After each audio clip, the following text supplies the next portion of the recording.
വയനാട്ടിലെ മേപ്പാടിയിലാണ് ഇപ്പോൾ ഞാനുള്ളത്.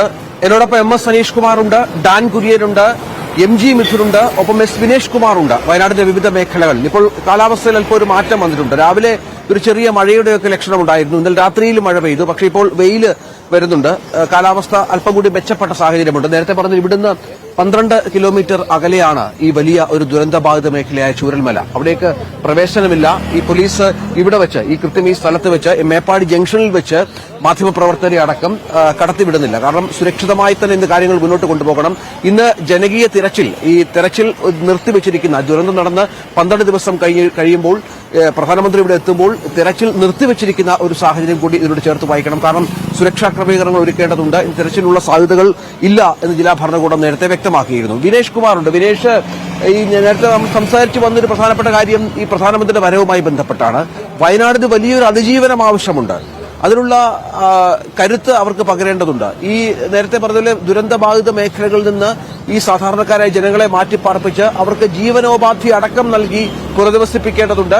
അവർക്ക് ഈ ദുരന്തത്തിന് ഞെട്ടലിൽ നിന്ന് അവരെ മുക്തരാക്കേണ്ടതുണ്ട്. അതിനുള്ള പ്രവർത്തനങ്ങളൊക്കെ പുരോഗമിക്കുന്നുണ്ട്. അപ്പോൾ സ്വാഭാവികമായും പ്രധാനമന്ത്രി വരുമ്പോൾ അങ്ങനെ വലിയ ഒരു സഹായം വയനാട് പ്രതീക്ഷിക്കുന്നു. അത് ലഭിക്കുമെന്ന് നമുക്ക് കരുതുകയും ചെയ്യാം, അല്ലെ?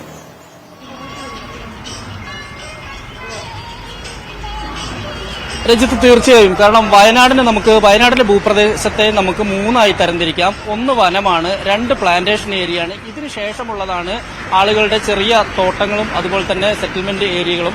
സ്വാഭാവികമായും ഈ പുനരധിവാസത്തിന് ആവശ്യമായ സ്ഥലം കണ്ടെത്തുക എന്നുള്ളത് സർക്കാരിനെ സംബന്ധിച്ചിടത്തോളം വയനാട്ടിൽ ഒരു വെല്ലുവിളി തന്നെയാണ്. കാരണം ഒന്നില്ലെങ്കിൽ പാട്ടകാലാവധി കഴിഞ്ഞ തോട്ടങ്ങൾ ഏറ്റെടുക്കുന്നത് ഉൾപ്പെടെയുള്ള കാര്യത്തിലേക്ക് സർക്കാർ പോകണം.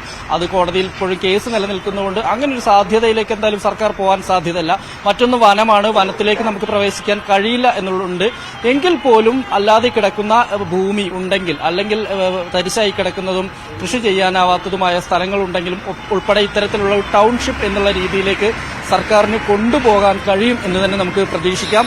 എന്തായാലും അത്തരത്തിലുള്ള ഒരു നീക്കം ഉണ്ടാവും. അത്തരത്തിലുള്ള ഒരു ആവശ്യം സർക്കാർ എന്തായാലും കേന്ദ്രത്തിന്റെ ഒരു സഹായം കൂടി ലഭിച്ചു കഴിഞ്ഞാൽ അത്തരത്തിലുള്ള സഹായം സംസ്ഥാന സർക്കാരിന് ലഭിക്കുകയും ചെയ്യും. അതോടൊപ്പം തന്നെ ഈ മുണ്ടക്കയിലും അതുപോലെ തന്നെ ചൂരൽമലയിലെയും ഇത്തരത്തിൽ പെരുവഴിയിലായി പോയ മനുഷ്യർക്ക് ഒരു കൈത്താങ് നൽകാൻ കഴിയും എന്നുള്ള കാര്യത്തിൽ എന്തായാലും ഒരു സംശയം നമുക്ക് വേണ്ട. ഞാനിപ്പോൾ ഉള്ളത് കൽപ്പറ്റയിലാണ്. കൽപ്പറ്റയിൽ നിന്നാണ് നമുക്ക് ഈ സ്ഥലം കാണാം. ഇവിടെ നിന്നാണ് മുണ്ടക്കൈ ബസ് പോയിക്കൊണ്ടിരുന്നത്. ഇപ്പം മുണ്ടക്കൈയിലേക്ക് ബസ് ഉണ്ടെങ്കിൽ പോലും അതിൽ കാര്യമായ ആളിൽ ഏറ്റവും കൂടുതൽ കളക്ഷൻ കിട്ടിക്കൊണ്ടിരുന്നത് ഈ മുണ്ടക്കൈ ബസ്സിലായിരുന്നു എന്ന് KSRTC അധികൃതർ തന്നെ പറയുന്നു. ഇപ്പോൾ സാധാരണ നമുക്കറിയാം മേപ്പാടിക്ക് പോകുന്ന ബസ്സും വടുവഞ്ചലിലേക്ക് പോകുന്ന ബസ്സുകളും മാത്രമാണുള്ളത്. ഈ മുണ്ടക്കൈ ഭാഗത്തേക്ക്, മുണ്ടക്കൈക്കും അട്ടമലയ്ക്കും പുത്തുമലയ്ക്കും ഒക്കെയായി ഇവിടുന്ന് ബസ്സുണ്ടായി. പുത്തുമല വഴിയൊക്കെ പോകുന്ന ധാരാളം ബസ്സുകൾ ഉണ്ടായിരുന്നു. ഇപ്പം നമുക്ക് ഇവിടുന്ന് കാണാൻ കഴിയുന്ന ഒരു കാഴ്ച അനുസരിച്ചാണെങ്കിൽ പഴയ പോലെ ബസ്സുകൾ ഇല്ല എന്നുള്ളതാണ്. എന്തായാലും പ്രധാനമന്ത്രി വരുമ്പോൾ നമുക്ക് ആളുകൾക്ക് പ്രധാനമായും പറയാനുള്ളൊരു കാര്യം എന്താണ്? നമുക്ക് ഈ പുത്തുമലേന്റെ ഒരു വികസനത്തിന്, അതായത് പുത്തുമലയിലെ ജനങ്ങളെ പുനരധിവസിപ്പിക്കാനുള്ള എന്തെങ്കിലും ഒരു പ്രധാനമന്ത്രി വരുമ്പോൾ എന്താണ് പ്രധാനമായും ജനങ്ങൾക്ക് പറയാനുണ്ടാവുക? എന്താകും? തീർച്ചയായും പുത്തുമലയിലെ ജനങ്ങൾ പൂർണ്ണമായും എല്ലാം നഷ്ടപ്പെട്ടൊരു സ്ഥിതിയാണ് ഇവിടെ ഉള്ളത്. അപ്പോൾ അവിടെയുള്ള ജനങ്ങളെ മൊത്തമായിട്ടും ഇപ്പം ഭക്ഷണ സാധനങ്ങളൊക്കെ ആണെങ്കിൽ അവർക്ക് വേണ്ടതൊക്കെ കിട്ടിക്കഴിഞ്ഞു. ഇനി അവരെ എങ്ങനെ അധിവസിപ്പിക്കുമെന്നുള്ള കാര്യത്തിൽ മാത്രമേ ഞങ്ങൾക്ക് സംശയമുള്ളൂ. അപ്പോൾ 400ഓളം വീടുകൾ തന്നെ നഷ്ടപ്പെട്ടിട്ടുണ്ട്. ആ വീടുകൾ നഷ്ടപ്പെട്ടവർക്ക് പൂർണ്ണമായും വീട് വെച്ച് നൽകുവാനും അതുപോലെ തന്നെ അവർക്ക് ജോലി നഷ്ടപ്പെട്ടവർക്ക് ജോലി എങ്ങനെ കൊടുക്കാൻ കഴിയുമെന്നുള്ളത് അതിനെക്കുറിച്ചുള്ള ഒരു ആശങ്ക മാത്രമേ ഉള്ളൂ. അത് എങ്ങനെയൊക്കെ ചെയ്യാൻ പറ്റും പ്രധാനമന്ത്രിയിൽ നിന്ന് എന്നുള്ളത് അത് കിട്ടിക്കഴിഞ്ഞാൽ വലിയ ഉപകാരമായിരിക്കും. തീർച്ചയായും. എന്തായാലും അങ്ങനെ ഒരു കാര്യങ്ങളാണ് പ്രധാനമായും ആളുകൾക്ക് പറയാനുള്ളത്. എന്തായാലും ഇന്ന് പ്രധാനമന്ത്രി ഇവിടെ എത്തുന്നു. ഈ ചൂരൽമലയിലെയും മുണ്ടക്കയിലെയും ദുരന്തത്തിലുള്ള ആളുകൾക്ക് ഒരുപക്ഷെ ഇതൊരു ദേശീയ ദുരന്തമായി പ്രഖ്യാപിക്കുകയോ അല്ലെങ്കിൽ ഒരു വലിയ പാക്കേജ് ഇതിൽ നടപ്പാക്കുകയോ ചെയ്യും എന്നുള്ളതാണ് അറിയാൻ കഴിയുന്നത്. അങ്ങനെ എന്താണ് പ്രധാനമായും നമ്മൾ പ്രതീക്ഷ എങ്ങനെയാണ്? അതാണ് നമ്മൾ വിശ്വാസം. അവരെ പുനരധിവസിപ്പിക്കണം, പിന്നെ അവർക്ക് വേണ്ട സപ്പോർട്ട് ചെയ്യണം.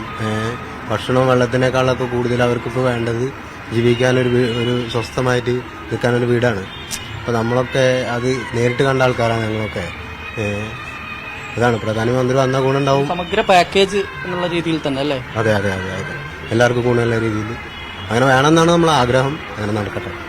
അത് ഒരുപക്ഷെ അങ്ങനെ ഉണ്ടെങ്കിൽ തന്നെ വലിയൊരു സാമ്പത്തിക സഹായം കേന്ദ്ര സർക്കാരിൽ നിന്ന് ലഭിച്ചു കഴിഞ്ഞാൽ സംസ്ഥാന സർക്കാരിന് ഇത് ചെയ്യാൻ കഴിയും എന്നുള്ള പ്രതീക്ഷ അവർ പറയുന്നുണ്ട്. അതെ അതെ അതെ അതെ അങ്ങനെ പറയുന്നുണ്ട്. അങ്ങനെ നടക്കട്ടെ എന്നാണ് നമ്മൾ ആഗ്രഹിക്കുന്നത്.